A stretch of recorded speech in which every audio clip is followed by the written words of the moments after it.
ఒక సబ్స్క్రైబర్ నన్ను క్వశ్చన్ అడిగారు, సార్ నా ఏజ్ 40 ఇయర్స్ వస్తుంది, నేను 25 ఇయర్స్కే జాబ్ స్టార్ట్ చేశాను, నా సిబిల్ బాగున్నప్పుడు క్రెడిట్ కార్డులు లోన్స్ చాలా వచ్చాయి, 5-10 ఇయర్స్ తర్వాత కొన్ని సిచ్యువేషన్స్ వచ్చేసి నేను ఆ కార్డు క్లోజ్ చేయలేకపోయాను, మనీ రీపే చేయలేకపోయాను, నా సిబిల్ డిస్టర్బ్ అవుతూ వచ్చింది. అయితే ఆ సిబిల్ ఇప్పటికీ డిస్టర్బెన్స్ అవుతూ 7 ఇయర్స్ అవుతుంది, నేను ఇంకా క్లోజ్కి వెళ్ళలేదు, వాళ్ళకి దొరకలేదు, కట్టలేదు, కానీ సిబిల్లో అది చూపిస్తుంది. దాదాపుగా 5 ఇయర్స్ నుంచి అది అలానే బ్యాలెన్స్ చూపిస్తుంది. నేనేమనుకుంటున్నానంటే ఆ లోన్స్ క్లోజ్ చేయను, ఆ లోన్స్ క్లోజ్ చేస్తే మళ్ళీ నా సిబిల్ పెరుగుతుంది. అసలు ఆ సిబిల్ అంటూ బాగుండబట్టే కదా ఆ లోన్స్ ఈ లోన్స్ అని వచ్చాయి. అది డిస్టర్బ్ అయితే నాకు వచ్చే ప్రాబ్లం ఏంటి? కాబట్టి దాన్ని డిస్టర్బ్ చేద్దాం అనుకుంటున్నాను. అయితే 7 ఇయర్స్ నుంచి ఆ పని చేస్తున్నాను, కానీ నాకు డౌట్ వస్తుంది, నేను అలా చేయడం తప్ప రైటా అని. సో ఇప్పుడు అతను కంటిన్యూగా ఆ సిబిల్ని కరెక్షన్ చేసుకోకుండా అలానే ఉండడం తప్ప రైటా అనే పాయింట్ మనం డిస్కస్ చేద్దాం. ఈ వీడియో మనకి స్పాన్సర్ చేస్తున్నవారు పేటిఎం మనీ యాప్. ఈ యాప్ ద్వారా లైవ్ ట్రేడింగ్ చేయొచ్చు, గోల్డ్లో కూడా ఇన్వెస్ట్ చేయొచ్చు, ఈటీఎఫ్లో ఇన్వెస్ట్ చేయొచ్చు, నేషనల్ పెన్షన్ స్కీమ్ ఇన్వెస్ట్ చేయొచ్చు, మ్యూచువల్ ఫండ్స్లో కూడా ఇన్వెస్ట్ చేయొచ్చు. సో ఈ పేటిఎం మనీ తీసుకోవడం వల్ల వచ్చే బెనిఫిట్ ఏంటంటే 0 KYC ఛార్జెస్. మనం 50 రూపీస్ నుంచి కూడా ఇన్వెస్ట్మెంట్ స్టార్ట్ చేయొచ్చు. దీంట్లో చాలా మల్టిపుల్ ఫీచర్స్ ఉన్నాయి. ఇక వీడియోలోకి వస్తే, ఓకే ఫ్రెండ్స్, క్వశ్చన్ అర్థమైంది కదా. ఈ రవి ఒక 7 ఇయర్స్ బ్యాక్ నుంచి క్రెడిట్ కార్డును పర్సనల్ లోన్ కట్టడం మానేశాడు. 4 ఉంటాయిగా క్రెడిట్ బ్యూరోస్, అందులో అన్నింటిలో కూడా ఇది రిఫ్లెక్ట్ అవుతుంది. సో మెయిన్ మనం సిబిల్ని ప్రాతిపదికగా తీసుకుంటాం కాబట్టి మీకు సిబిల్ అనే పాయింట్ ఆఫ్ వ్యూలో మాట్లాడతాం. సో ఇప్పుడు నేను అది సెటిల్ చేసుకుంటే అది బాగవుతుంది, నా సిబిల్ బాగవుతుంది. మళ్ళీ లోన్లు అంటారు.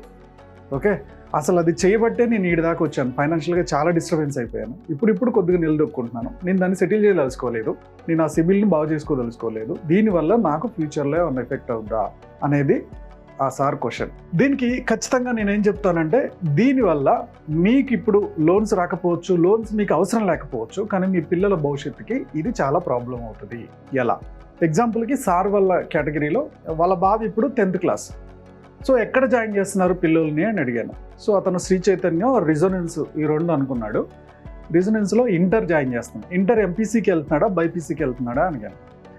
ఎంపీసీకి వెళ్తున్నాం సార్. ఎందుకు ఎంపీసీకి? నెక్స్ట్ ఏం చెప్పిద్దామని. వాడికి ఇంజనీరింగ్ సైడ్ ఇంట్రెస్ట్ ఉంది. మా బ్రదర్ వాళ్ళంతా కూడా సాఫ్ట్వేర్ ఇంజనీర్స్. సో అటు సైడ్ ఇంజనీరింగ్ సైడ్ తీసుకెళ్తే బాగుంటుందని. వీడు బాగా చదువుతున్నాడు. 6th క్లాస్ నుంచే ఐఐటి ఫౌండేషన్ ఉండే స్కూల్లో వేసాను. సో ఖచ్చితంగా అతను ఐఐటికి పంపిద్దాం అనుకుంటున్నాము, ఐఐటి రాపిద్దాం అనుకుంటున్నాము అన్నారు. సూపర్. సో ఐఐటి రాపియాలంటే ఇంటర్తో plus JEE mains plus advance training ఇచ్చే ఇంటర్మీడియట్లో కాలేజ్లో జాయిన్ చేశారు. అదృష్టం కొద్దీ ఇతనికి ఎన్ఐటీలోనో లేకపోతే ఐఐటీలోనో సీట్ వచ్చింది అనుకున్నాం. సీట్ వచ్చిన తర్వాత ఇతని సిబిల్ బాగాలేదు. ఇతని పరిస్థితి అప్రాక్సిమేట్లీ 40,000-45,000 ఏదో వస్తుంది. అన్ని కటింగ్స్ పోను, బయట చిట్టీలు ఇవన్నీ ఉన్నాయి, పాత అప్పులు కొన్ని ఉన్నాయి, ఇవన్నీ కడుతున్నాడు. పాతది లోన్ ఒకటి నడుస్తుంది, ఇంకా ఆ లోన్ క్లియర్గా కడుతున్నాడు. 2 లోన్లు ఆగిపోయినాయి, ఒక క్రెడిట్ కార్డ్ ఆగిపోయింది, మిగిలినవన్నీ నడుస్తుంది. 650 సంథింగ్ సిబిల్ స్కోర్ అయింది. సో దీనివల్ల ఏం జరుగుతుంది? రేపటి రోజున వాళ్ళ బాబు జాయిన్ అయ్యే టయానికి మొత్తం college hostel fee, college fee కలిపి 1 లక్ష రూపాయలు అవుతుంది ఫస్ట్ సెమిస్టర్కే. సెకండ్ సెమిస్టర్కి మళ్ళీ తన హాస్టల్కి ఖచ్చితంగా ఎవ్రీ మంత్ ఒక 30,000 కట్టాలి. ఒక ల్యాప్టాప్ కావాలి.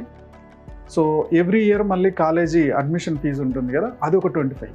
సో యావరేజ్గా 1,00,000-1,50,000 కావాలి. ఫస్ట్ ఇయర్కి తను సెట్ చేసుకున్నాడు. Second year, third year, fourth ఇయర్కి తన దగ్గర డబ్బులు లేవు. ఏం చేయాలి? సో పిల్లలకి ఎడ్యుకేషన్ లోన్ బాగా వస్తుంది కదా, ఐఐటి ఎన్ఐటీలో వస్తే గవర్నమెంట్ బ్యాంక్స్ అన్ని, SBI, bank of Baroda, Andhra bank, Canara bank, ఈ అన్ని బ్యాంకులు కూడా ఎలాంటి కొలెక్టరల్ ఏది తాకట్టు పెట్టకుండా మినిమం 7 lakhs దాకా లోన్ ఇస్తారు వీళ్ళ కాలేజీకి. ఎందుకంటే ఎన్ఐటీకి, ఐఐటికి చాలా డిమాండ్ ఉంది. ఎలాంటి తాకట్టు లేకుండా, అంటే ఇంటి పేపర్లో ఇంకోటో తాకట్టు లేకుండా. ఆ తర్వాత 25 lakhs దాకా ఎలిజిబుల్ ఉంది. ఏదన్నా మీరు షూరిటీ పెడితే 25 lakhs దాకా లోన్ ఇస్తారు ఆ కాలేజీలకు మాత్రం. ఎందుకంటే గ్రేడ్ 1 కాలేజెస్ అనమాట. అందులో కనుక చదివితే 90% ప్లేస్మెంట్స్ ఉంటాయి. ఎందుకు? ఈ ఎడ్యుకేషన్ లోన్ వల్ల ఉపయోగం ఏంటంటే, ఎవరైతే ఆ పిల్లోడు చదువుతున్నాడు కదా, ఆ పిల్లోడు స్టడీ అయిపోయిన తర్వాత 1 year దాకా కూడా లోన్ కట్టక్కర్ల. 1 year తర్వాత అతనికి వచ్చే జాబ్ నుంచి, అతని శాలరీ నుంచి అతనే ఎడ్యుకేషన్ లోన్ రీపే చేయొచ్చు. ఇది వన్ ఆఫ్ ద ఆప్షన్. అయితే నేను అప్పుడు లోన్కి వెళ్తా సార్, నాతో సంబంధం ఏముంది, నా పిల్లోడు కాలేజీతో కదా, నా పిల్లోడికి ఒక కాలేజీ బాండ్ వచ్చింది కదా, దానితోటి లోన్కి వెళ్తాను, ఆడికి సీట్ వచ్చిందంటే ఆ కాలేజీని బ్రాండ్ని బట్టి వాళ్ళు లోన్ ఇస్తారు కదా అని చెప్పేసి అతను అన్నాడు. నేను క్లారిటీ ఇచ్చింది ఏంటంటే, బాస్ అతను లోన్కి వెళ్తున్న పేరెంట్స్, మదరు ఫాదరు వీళ్ళిద్దరిది కూడా ముందు సిబిల్ చెక్ చేస్తారు. అతను లోన్తో పాటు పేరెంట్స్ సిబిల్ చెక్ చేస్తారు, పేరెంట్స్ ఫామ్ 16 చెక్ చేస్తారు. ఒకవేళ పేరెంట్స్ జాబ్ చేయకపోతే వాళ్ళు ఐటీఆర్, వ్యవసాయం చేస్తూ ఇంకొక బిజినెస్ ఏదైనా చేస్తే వాళ్ళు 3 years ఐటీఆర్ చెక్ చేస్తారు. ఇవి రెండు 700 ఎబోవ్ ఉంటేనే, కొన్ని గవర్నమెంట్ బ్యాంకులు అయితే 750+ ఎబోవ్ ఉంటేనే లోన్ ఇస్తానని ముందుకొస్తారు, లేకపోతే రారు. ఇలాంటి పరిస్థితుల్లో అంటే ఏంది, నీ 650 సిబిల్ ఉంది, నీ సిబిల్ కనుక 750 అప్లై చేసే టయానికి 750 కనుక లేకపోతే లోన్కి ఎలిజిబుల్ కాదు. ఈవెన్ నేను డొమెస్టిక్లో చెప్తున్నా, ఇదే సిచ్యువేషన్స్ ఇంటర్నేషనల్ కూడా ఉంది. ఇంటర్నేషనల్ లోన్కి వెళ్తున్నా కానీ పేరెంట్స్ సిబిల్ చూస్తున్నారు ఫస్ట్ అనేది. బాబుకో పాపకో ఎంత మంచి కాలేజీలో సీట్ వచ్చినా, ఐఐటి ఎన్ఐటీలో వచ్చినా, వాళ్ళ భవిష్యత్తు బాగుంటుందని బ్యాంకులకు తెలిసినా, బ్యాంకులకు కొన్ని రూల్స్ ఉంటాయి. ఆ రూల్స్ ప్రకారం పేరెంట్స్కి సంబంధించిన సిబిల్ చూస్తున్నారు. ఈ మధ్య కేరళలో హైకోర్టు ఒక తీర్పు ఇచ్చింది.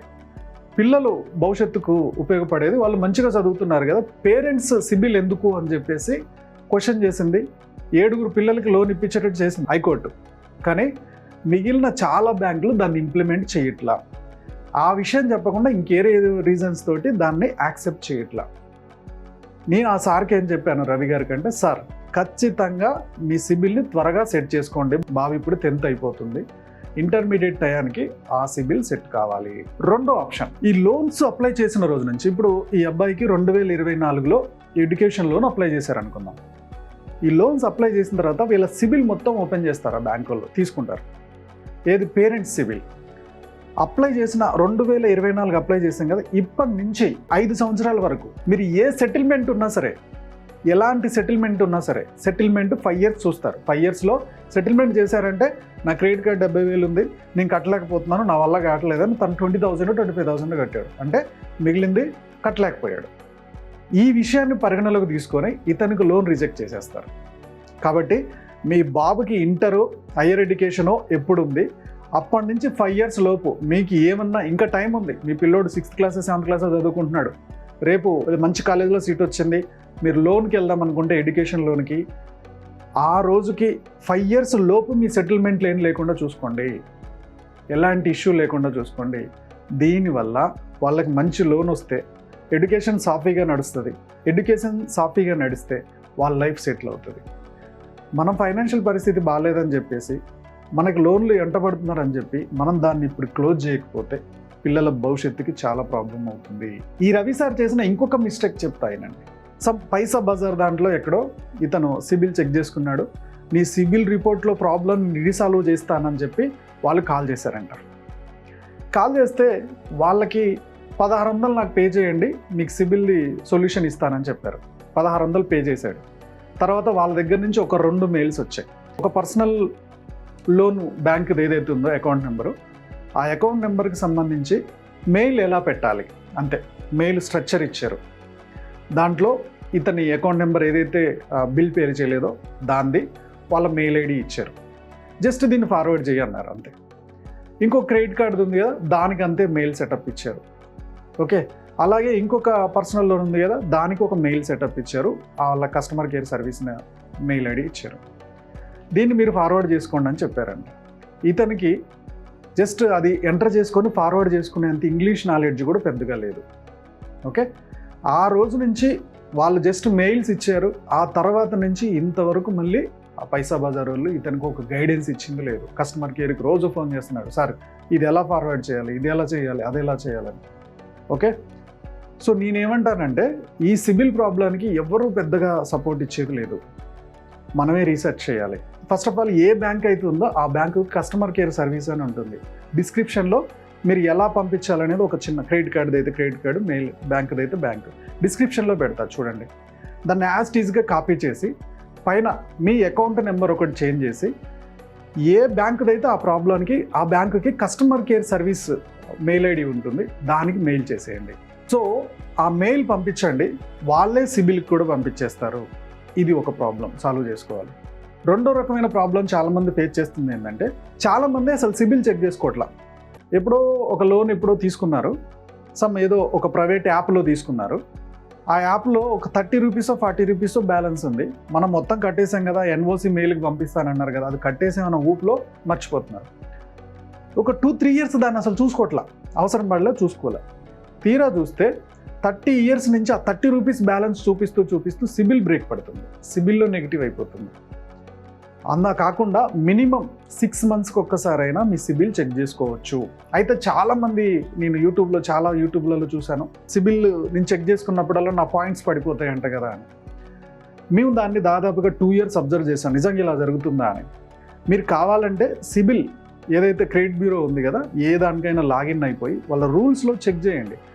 మీ అంతటా మీరు చెక్ చేసుకుంటే అది సాఫ్ట్ ఎంక్వైరీ, దానివల్ల ఒక్క పాయింట్ కూడా పడిపోదు, నో ప్రాబ్లం, అవ్వట్లా, ఏం పాయింట్లు పడట్లా. దీనికోసం ఎవరికి పడితే వాళ్ళకి డబ్బులు కట్టొద్దు. ఓకే, మెయిల్ ఐడి ఫార్మాట్ మీరే తయారు చేసుకోండి, నేను డిస్క్రిప్షన్లో ఇచ్చేది కాపీ చేసుకొని దాంట్లో మీ అకౌంట్ నెంబరో లేకపోతే క్రెడిట్ కార్డ్ నెంబరో ఎంటర్ చేసి ఆ బ్యాంక్ కస్టమర్ సర్వీస్ ఏటి ఉంటాయో వాటికి ఫార్వర్డ్ చేయండి. విత్ ఇన్ 7 డేస్లో మీకు రిపోర్ట్ ఇస్తారు. ఇలా ప్రాబ్లమ్ సాల్వ్ చేసుకోండి. ఓకే, ఇవాళ 2 పాయింట్స్ తెలుసుకున్నాం. మన సిబిల్ పిల్లల భవిష్యత్తుకి ఏమన్నా ఎఫెక్ట్ అవుద్దా అంటే ఎఫెక్ట్ అవుద్ది. రెండోది, పిల్లలకి ఎడ్యుకేషన్ లోన్కి అప్లై చేయాలంటే అప్లై చేసే రోజు నుంచి 5 ఇయర్స్ వరకు ఎలాంటి సెటిల్మెంట్ ఉండకూడదు. మూడోది, ఎవ్రీ 6 మంత్స్కి ఒకసారి సిబిల్ చెక్ చేసుకోండి. ఈ వీడియో మీకు అర్థమైంది అనుకుంటున్నాను. ఒకవేళ ఇది యూజ్ఫుల్ అయితే, మీకు నచ్చితే, ఇది యూజ్ఫుల్ అనిపిస్తే మా ఛానల్ సబ్స్క్రైబ్ చేయండి, వీడియో లైక్ చేయండి, కింద కామెంట్ చేయండి. మీ సబ్స్క్రిప్షను, మీ లైక్, మీ కామెంట్ వీడియోని కొంచెం ముందుకు తీసుకెళ్తారు, మన ఛానల్ని ఇంకొద్దిగా ముందుకు తీసుకెళ్తారు. దీనివల్ల చాలామంది మిడిల్ క్లాస్ ఈ ప్రాబ్లంతో సఫర్ అవుతున్న వాళ్ళకి ఒక హెల్ప్ అవుతుంది. నాకు కూడా ఇలాంటి వీడియోలు చేయాలనే కొంచెం ఎంకరేజ్మెంట్ ఉంటుంది. ఓకే, మన యూట్యూబ్ ఛానల్ చూస్తున్న మన వ్యూవర్స్, మన సబ్స్క్రైబర్స్ లైఫ్లో ఎప్పుడు కూడా గొప్పగా స్థిరపడాలని కోరుకోవడంలో మా మనీ మంత్రం ముందు ఉంటుంది. Go self made.